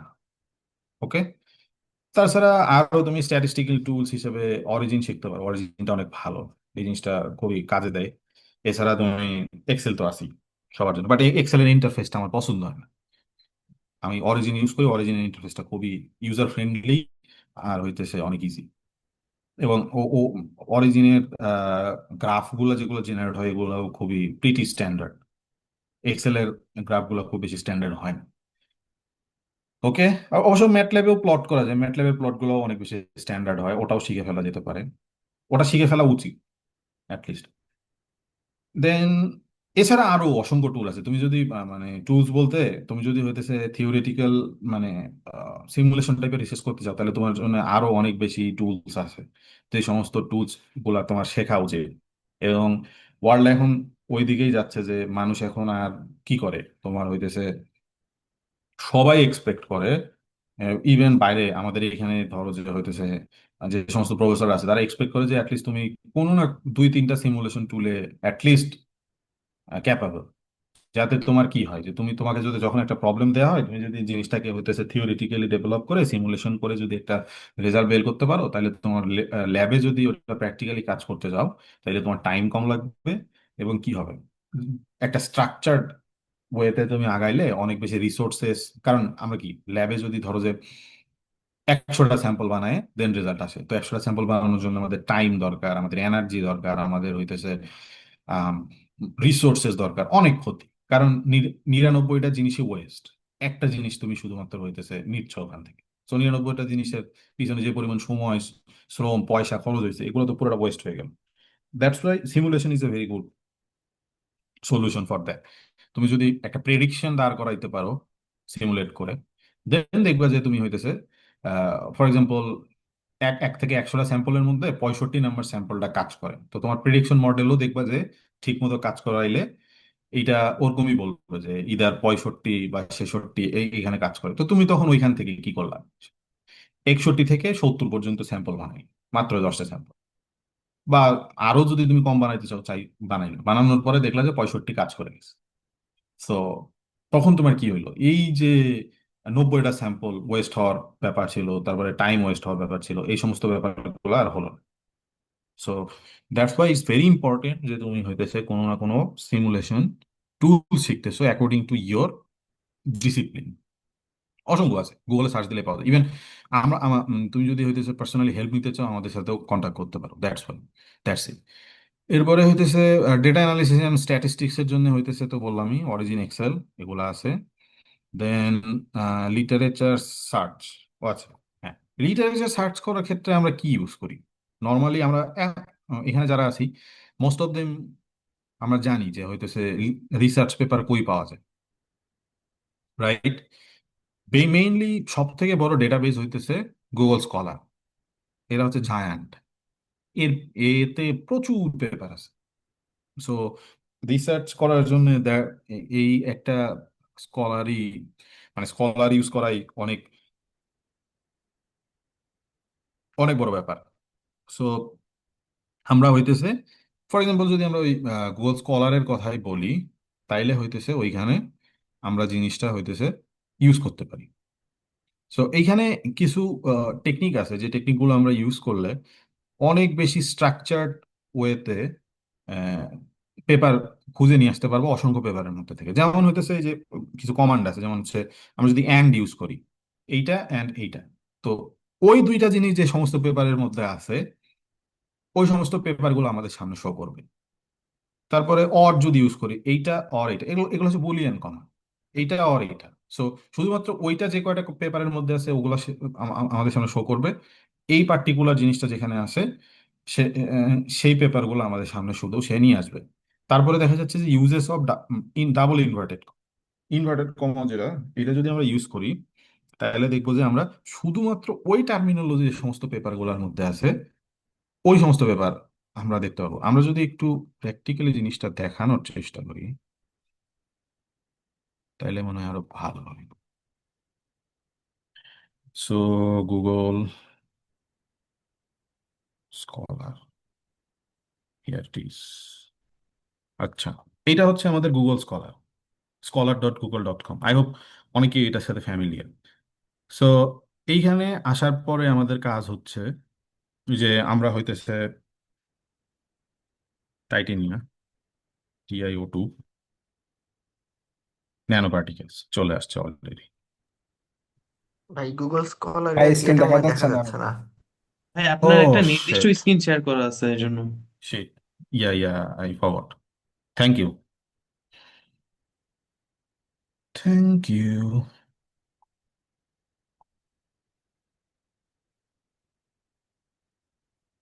এখন হ্যাঁ ভাই, ঠিক আছে। সি, যখন আমি এই গুগল স্কলারে আসলাম, scholar.google.com, তখন আমরা যদি TiO2 লিখি, দেখো TiO2 ন্যানো পার্টিকেল আমাকে সাজেস্ট করতেছে, এটা দিয়ে যদি আমরা সার্চ দেই, see how many paper, oh my god, 9,35,000 paper আছে। সো এইখান থেকে আমরা চাইলে ইন্টারফেস থেকে অনেক কিছুই চেঞ্জ করতে পারবো, যেমন হইতেছে সিন্স 2025, সিন্স 2024, 2021, আবার কাস্টম রেঞ্জও ফিক্স করে দিতে পারি যে আমি এত থেকে এত। যেমন আমি যদি এখানে চাপ দিই সিন্স 2025, শুধু 2025 সালেই 26,300 পেপার পাবলিশ হয়েছে এই এই জিনিসটা নিয়ে, কি টাইটেনিয়াম ডাইঅক্সাইড ন্যানো পার্টিকেলস। আবার যদি 2021 থেকে দেই, তাহলে 76,000 পেপার পাবলিশ হয়েছে। আর এনি টাইম দিলে দুনিয়ার যত পেপার গুগল স্কলারের ইয়াতে আছে, আওতায় আছে, সেগুলো মিলাইলে হবে হচ্ছে 9,35,000। এখানে যদি আমি রেঞ্জ সেট করে দিই, ফর এক্সাম্পল কত থেকে কত দিব, 2020 থেকে 2025 সার্চ করি, ক্যাপচা চাই এখানে, এনিওয়ে ক্যাপচা দিলে হইতেছে আমরা হইতেছে ওই রেঞ্জের মধ্যে পেপার পাবো। ওকে, তারপরে আমরা শর্ট বাই রিলেভেন্স, এই শর্টিংটা হয়েছে রিলেভেন্স, মানে টাইটেনিয়াম ন্যানো পার্টিকেল যেখানে যেখানে আছে ওইটার উপরে বেস করে এই জিনিসগুলো আসছে। আবার খেয়াল করে দেখো যে শুধু টাইটেনিয়াম ন্যানো পার্টিকেলের পেপার এখানে শো করতেছে কারণ এগুলো most relevant, but the thing is that ও যেখানে ন্যানো পার্টিকেল পাইছে, ইভেন কোনো কোনো পেপারের মধ্যে শুধু টাইটেনিয়াম ন্যানো পার্টিকেল ইউজ হয়েছে বাট পেপারটা টাইটেনিয়াম ন্যানো পার্টিকেল রিলেটেড না, সেইগুলা পেপারও কিন্তু এই 9 লাখের মধ্যে আছে। যদিও এগুলো মোস্ট রিলেভেন্ট দেখে তোমার সামনে নিয়ে আসছে, বাট এরকম পেপারও আছে যেগুলো আসলে শুধুমাত্র ওই ওয়ার্ডটা ওর মধ্যে ছিল দেখে এখানে শো করতেছে। আচ্ছা, শর্ট বাই ডেটে যদি দেই, ক্যাপচা কেন চাই,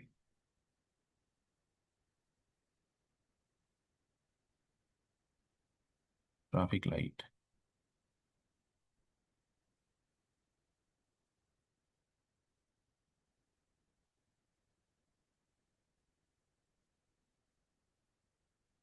দূর, এনিওয়ে।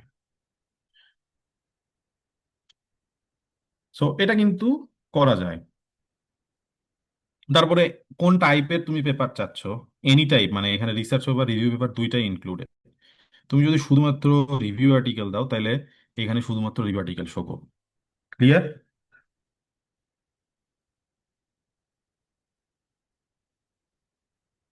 আচ্ছা, সো যেই জিনিসটা দেখার জন্য আমরা এখানে আসছিলাম সেটা হচ্ছে যে যদি আমরা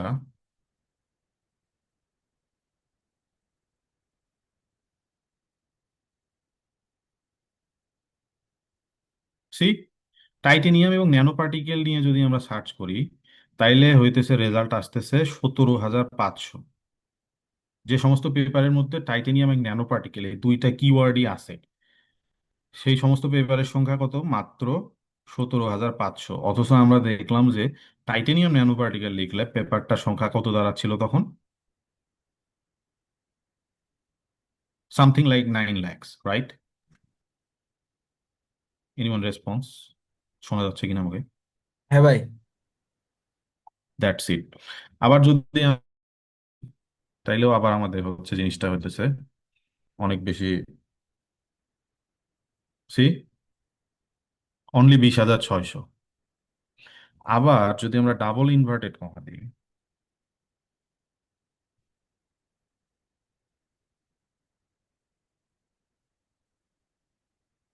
shit,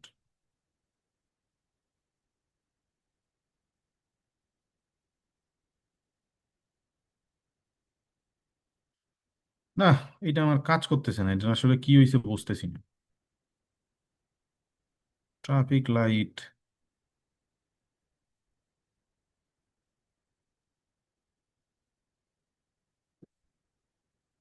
শুধু টাইটেনিয়াম ডাইঅক্সাইড এই ওয়ার্ডটা, এইটুকু জিনিস যার মধ্যে আছে সেটা হচ্ছে তত পেপার আছে 2 লাখের ওপরে। 2,04,000 মতো পেপার আছে।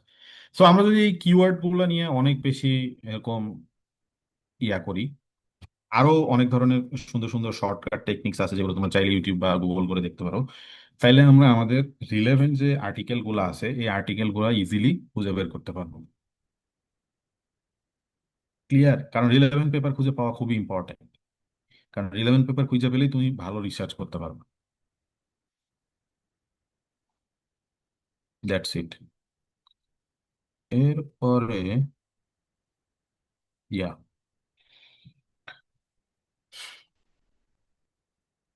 আমরা যদি আবার ব্যাক করি আমাদের স্লাইডে, তো আমরা হইতেছে লিটারেচার সার্চ কেমনে করে এই জিনিসটা হচ্ছে আমরা গুগল স্কলার থেকে প্র্যাকটিক্যালি দেখলাম।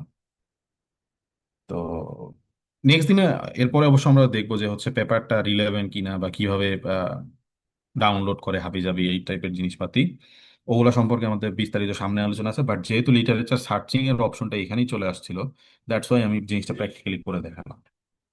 সো আরেকটা জিনিস হইতেছে কি, ব্যাকআপ। ব্যাকআপ রাখাটা খুব বেশি ইম্পর্টেন্ট, কারণ হইতেছে আমি অনেক দিন ধরে 1 বছর ধরে কাজ কাম করলাম, কাজ কাম করার পরে অনেকগুলা ডেটা আমার কাছে রেডি হইলো। সো আমি হঠাৎ করে ঘুম থেকে উঠে একদিন দেখলাম আমার পিসি ক্র্যাশ করছে, সমস্ত ডেটা গন। আমার কিন্তু 1 বছরের কাজ এক এক মুহূর্তে শেষ। এই জন্য ইটস ভেরি ইম্পর্টেন্ট এবং এ ভেরি গুড প্র্যাকটিস যে তুমি তোমার প্রত্যেকটা ডেটার ব্যাকআপ রাখতেছো কোনো একটা অনলাইন ইয়াতে, হইতে পারে গুগল ড্রাইভে তুমি আপলোড করে রাখতেছো বা কোনো একটা ক্লাউডে আপলোড করে রাখতেছো, এরকম জায়গায় যেখান থেকে তুমি আবার জিনিসগুলোকে রিকভার করতে পারো, এরকম জায়গাতে ডেটাগুলো রাখা খুবই ইম্পর্টেন্ট। আদারওয়াইজ একবার যদি তোমার সমস্ত ডেটা হারায় যায়, ইউ আর ডান। ক্লিয়ার? শোনা যাচ্ছে আমাকে? হ্যাঁ ভাই, ঠিক আছে। জি ভাই। দেন কিভাবে সাইট করতে হয় এটা আমি আসলে প্র্যাকটিক্যালি দেখাতে চাচ্ছিলাম, আজকে হবে না, এটা আমরা নেক্সট দিন দেখবো যে হতেছে একটা সাইটেশন কিভাবে করতে হয়। সো হোপফুলি আমরা, আজকে কয়টা বাজে? 10টা 24। ওকে। সো আমরা হইতেছে নেক্সট দিন দেখবো যে পেপার কিভাবে সাইট করতে হয়, এই জিনিসটা আসলে শেখা দরকার। সো আজকে এই পর্যন্তই, এখন আমরা কোশ্চেন অ্যান্সারে যাবো আর কি।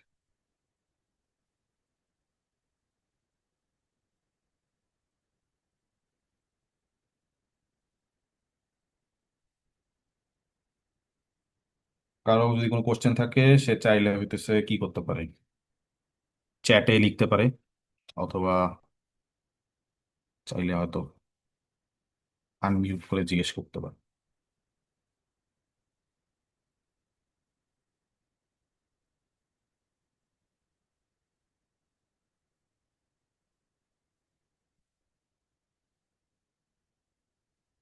সো নেক্সট দিন মানে কালকেই, কালকে যখন আমরা শুরু করবো, শুরুতে আমরা প্র্যাকটিক্যালি দেখবো যে একটা পেপারকে কিভাবে সাইট করতে হয় আর কি, রেফারেন্সিং যেটাকে আমরা বলি আর কি। সো সেটা দিয়ে শুরু হবে। দেন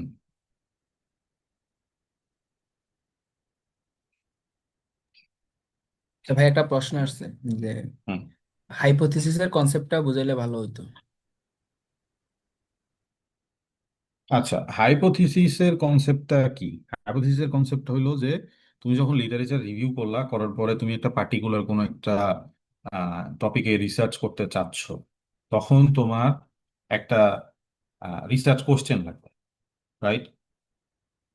সো সেই রিসার্চ কোশ্চেনটা তুমি যখন হইতেছে পাইলা, যে যেমন আমাদের এখানে উদাহরণে ছিল যে হইতেছে কিভাবে স্টিলের স্ট্রেন বাড়ানো যায়, তো এইটার একটা পসিবল সলিউশন তুমি বের করছো যে হইতেছে যদি আমরা আয়রনের মধ্যে কার্বন দেই তাহলে এটার স্ট্রেন বাড়ে। সো এই যে solution, possible solution, it's not এটা ফাইনাল সলিউশন, এই পসিবল সলিউশনটাই হইতেছে মূলত হাইপোথিসিস। প্রত্যেকটা রিসার্চে হাইপোথিসিস দাঁড় করানো ইটস ভেরি ইম্পর্টেন্ট। ক্লিয়ার?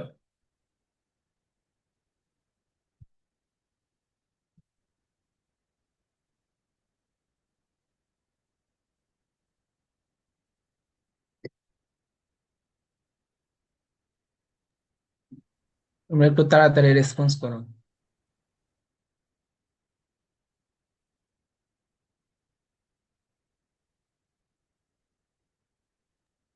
আচ্ছা ভাই, একটা প্রশ্ন আসলে, কোন সেমিস্টার থেকে রিসার্চটা স্টার্ট করা উচিত? ওকে, কোন সেমিস্টার থেকে রিসার্চ, এটা একটু মানে হইতেছে খুবই ভালো একটা কোশ্চেন, যে কোন সেমিস্টার থেকে শুরু করা উচিত। মেইনলি আমার মনে হয় 2-1 ইজ দ্য বেস্ট টাইম, যেখান থেকে আসলে সবকিছু শুরু করা উচিত। কারণ ফার্স্ট ইয়ারে সবারই একটু টাইম লাগে গোছায় নিতে সবকিছু, একটা নতুন এনভায়রনমেন্ট, নতুন পরিবেশ, ইউনিভার্সিটিতে শুরু করছি। সো আমার মনে হয় যে 2-1 is the best time to start. কারণ একটা বছর যদি আমি হইতেছে জিনিসটার সাথে, ইউনিভার্সিটি সিস্টেমের সাথে হইতেছে অ্যাডাপ্ট করে ফেলি, প্লাস হইতেছে আমি যদি হইতেছে সেই সময় একটা ভালো সিজিপিএ হোল্ড করে ফেলি, তাহলে আমার উপরে থেকে অনেকগুলো প্রেশার কমে যায়। আর ফার্স্ট ইয়ারের রেজাল্ট তোলা খুবই সোজা, আবার খুব কঠিনও, কারণ কনসেন্ট্রেশন ধরে রাখা অনেকটা। ভালো ইউনিভার্সিটিতে ভর্তি হয়েছি, এই গরমেই অনেক দিন চলে যায়। So yeah, 2-1 is the best time.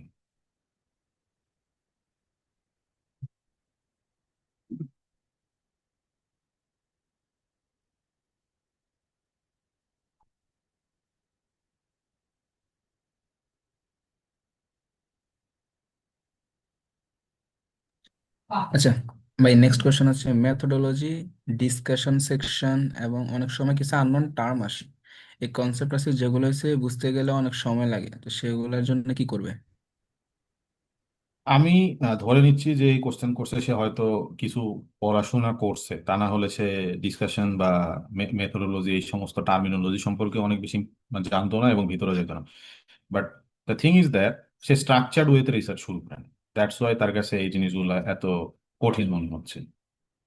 কারণ সে যদি ইন্ট্রোডাকশন সেকশন, আমি আজকে যেভাবে বললাম, ইন্ট্রোডাকশন সেকশনটা যদি সে পড়া শুরু করতো এইভাবে স্ট্রাকচার্ড হতে, তাইলে ইন্ট্রোডাকশনেই সে এই সমস্ত কঠিন কঠিন টার্মিনোলজির সাথে পরিচিত হয়ে যেত। যে ইভেন ইন্ট্রোডাকশন গুলোতে দেখা যায় যে ওই জিনিসগুলোর এক্সপ্লানেশনও ওইভাবেই দেয়া থাকে অনেক সময়। আর যদি না থাকে তাইলে কি, তাইলে হচ্ছে সে গুগল করতে পারে, আর চ্যাট জিপিটিকে জিজ্ঞেস করতে পারে যে পার্টিকুলার টার্মিনোলজিটার মিনিংস কি, এটা কেমনি কি কাজ করে, এই টাইপের জিনিস সার্চ করে। এবং তার যে নোট থাকবে সেই নোটে যদি সে প্রত্যেকটা জিনিস নোট করে নেয়, আই হোপ যে তার জন্য বোঝাটাও ইজি হবে। এবং দেন সে যখন ইন্ট্রোডাকশন সেকশন শেষ করবে, তো তার মানে সে সে সেই ফিল্ড সম্পর্কে একটা ভালো নলেজ গেইন করে ফেলছে, এবং তার প্রত্যেকটা জটিল জটিল টার্মিনোলজি তখন তার তার কাছে অলরেডি ইজি হয়ে গেছে। তখন সে যদি এক্সপেরিমেন্টাল এবং কি বলে রেজাল্ট অ্যান্ড ডিসকাশন করতে যায়, তখন তার কাছে অনেক বেশি ইজি হয়ে যাবে।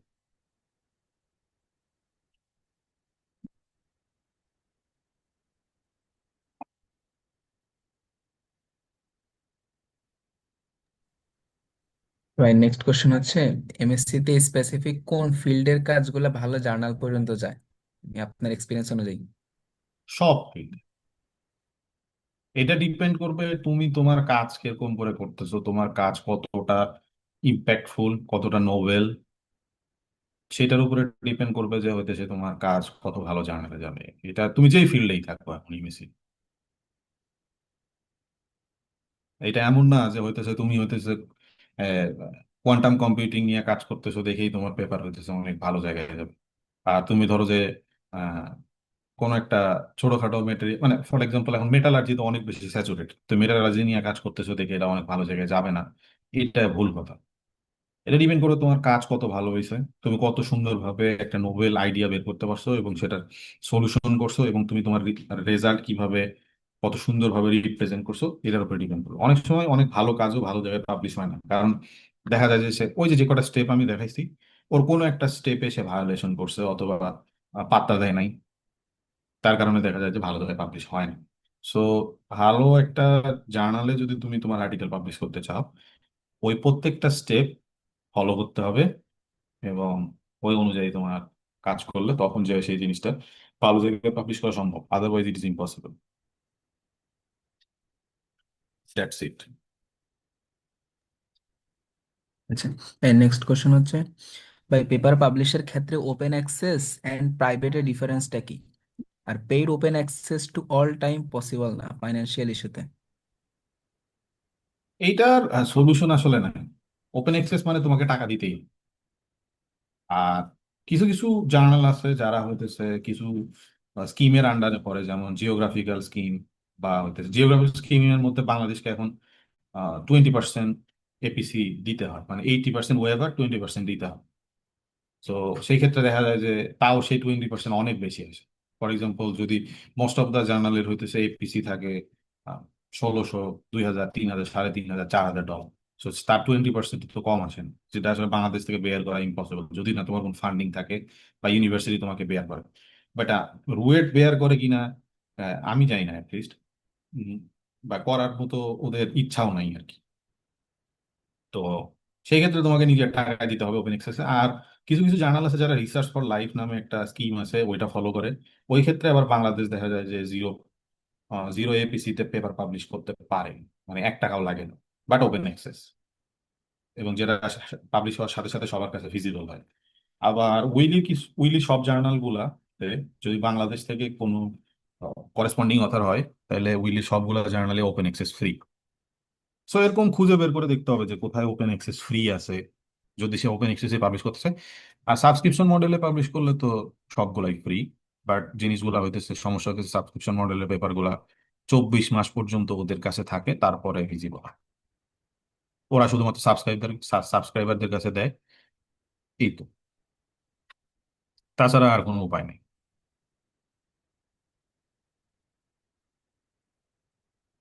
আচ্ছা ভাই, সেম প্রশ্ন, ওপেন অ্যাক্সেস না হইলে কি পেপার মানের উপর ইফেক্ট পড়ে? না, এটা কোনো ইয়া নেই, তোমার টাকা আছে মানে।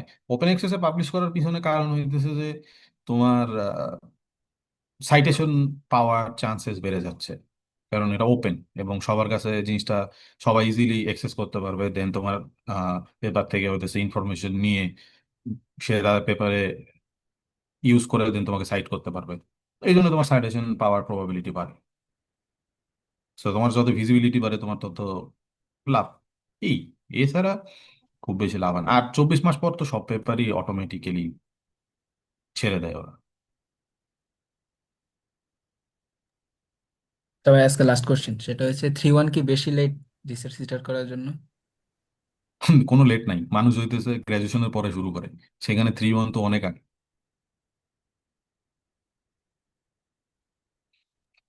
ঠিক আছে ভাই, সেটা তো। ভাই আমার একটা কোশ্চেন আছে, সেটা হচ্ছে একটা হুম। এফিকিউ, মানে অনেকেই করতে চায়। তো সেটা হচ্ছে যে এই আমরা যে কনফারেন্স গুলা করি, কনফারেন্স গুলা কোথায় যায় এবং সেগুলোর খরচ, যেহেতু খরচ নিয়ে কথাবার্তা হইতেছে আর কি, সেই জন্য জিজ্ঞেস করা এগুলার খরচ কিরকম হয় বা এগুলা ফাইনালি কোথায় যায়। আবার ভাই বল, আমি শুনি নাই।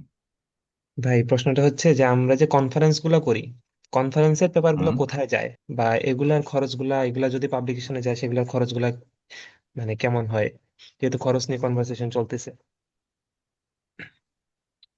কোশ্চেনটা একটু কেমন জানি হইতেছে, মানে ধোয়াটে টাইপের কোশ্চেন। আসলে বুঝলাম না যে তুই অ্যাকচুয়ালি কি মিন করতেছিস, but the thing is that যে কনফারেন্সের কিছু কিছু ক্ষেত্রে যেগুলো পোস্ট কনফারেন্স পাবলিকেশন হয়, তাদের যে পাবলিকেশন চার্জ ওইটা অলরেডি হইতেছে রেজিস্ট্রেশন ফির মধ্যে ধরে রাখা হয়, যে হইতেছে ওইভাবেই তারা সিলেক্ট করে। যদি না কিছু কিছু আছে যারা হইতেছে এবার পরবর্তীতে বলে যে হইতেছে আমাদেরকে এপিসি দিতে হবে, এটা কমপ্লিটলি মানে সুন্দর করে যে কনফারেন্সে আর্টিকেল দেওয়া হবে ওইখানে মেনশন করা থাকে যে পোস্ট পাবলিকেশন এর জন্য কোনো এপিসি দিতে হবে কিনা।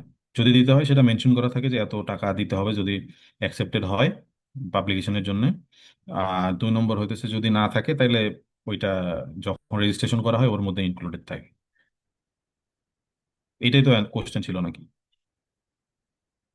জি ভাই, এটাই জানার ছিল, মানে এই কোশ্চেনটা আমারও থাকতো সবসময় যে কনফারেন্সের খরচ কিরকম, জার্নালের খরচ কিরকম, আবার কনফারেন্সের পরে পেপার পাবলিকেশনে এক্সট্রা টাকা কনফারেন্স খরচ করলে হয়। কনফারেন্সে খরচ আছে, কারণ কনফারেন্সে খরচ থাকবেই। হ্যাঁ ভাই, এটাই। কারণ ওখানে আচ্ছা ভাই, রেজিস্ট্রেশন লাস্ট ফি একটা দিতে হবে। কোশ্চেনের আনসার, ভাই লাস্ট একটা কোশ্চেনের আনসার, সেটা হচ্ছে কোনো ল্যাব অ্যাক্সেস ছাড়া কি সিমুলেশন দিয়ে কি পেপার পাবলিশ হবে? অবভিয়াসলি, বাট আমি বলবো যে একা একা কোনো কাজে না যাইতে, একজন মেন্টর, যে সিনিয়র, যে আগে করছে, এরকম কারো একটা আন্ডারে থাকতে। আদারওয়াইজ মানে বেড়াছেড়া লেগে যায় সবকিছুতে, কারণ অনেক জায়গায় অনেক কমপ্লেক্সিটি আছে, অনেক ইয়া আছে যে একা করা ভালো, বাট হইতেছে কোনো একজনের আন্ডারে থেকে যে এক্সপার্ট, তার কাছ থেকে শুরু করা উচিত, শেখা উচিত, দেন আস্তে আস্তে মুভ করা উচিত। মানে একা আসলে পারা সম্ভব না, কারণ গেলেই হতাশ হয়ে যাবে। দ্যাটস ওয়াই আমি এই জিনিসটা বলি বারবার যে কোনো একজন এক্সপার্টের আন্ডারে অ্যাটলিস্ট তার সুপারভিশনে কাজ করা উচিত। আদারওয়াইজ অনেক জিনিসই আছে যে জিনিসগুলা আহ ঝামেলাতে পড়া লাগে। বাট ইটস পসিবল, একলাও চাইলে তুমি ওই লেভেলের এক্সপার্টিস তোমার থাকে যে তুমি ফার্স্টে হইতেছে রিসার্চ কোশ্চেন দাঁড় করাবা, দেন সেটাকে থিওরিটিক্যালি মডেল করবা, মডেল করে দেন সিমুলেশন রান করবা, দেন সেটাকে ভ্যালিডেট করবা, করে পেপার লিখে যদি তুমি সাবমিট করো, ফাইন, নো প্রবলেম।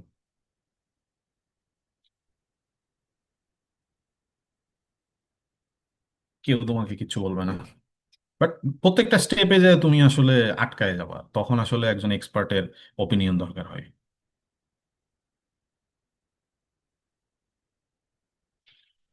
হুম, এটাই। ঠিক আছে ভাই। Okay, thank you for joining. See you next time, tomorrow, right? হ্যাঁ ভাই। Okay, best of luck. আসসালামু আলাইকুম ভাই। ওয়ালাইকুম ওয়ালাইকুম।